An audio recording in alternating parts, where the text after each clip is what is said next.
Alam mo, nung uno pa lang, kay Gutesa ganyan na yung ginawa nila. Pinapirman na si Gutesa, sinasabi nila na ako daw ay nag-offer daw ako at si Senator Marcoleta ng pera para magsalita si Sergeant Gutesa.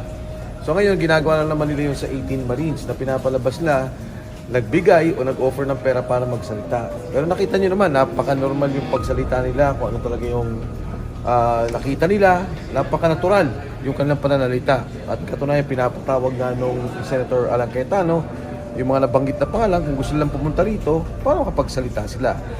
On my last part, ang gusto ko lang sabihin kay Attorney Matibag, huwag mong sayangin ang pondo ng gobyerno para patahimikin yung mga nagsasalita. Gamitin mo ang resources ng NBI, ang poder ng NBI, para imbestigan ang totoong issue, ang nakawan dito sa ating bansa. Imbis na ang iniimbestigan yung mga nagsasalita, tingnan nila kung ano yung mga sinasabi, sundan nila. Ang dami mga detalye dito na maaari nating magamit upang malaman natin kung ano talaga yung nangyari sa sistematikong nakawan dito sa ating bansa.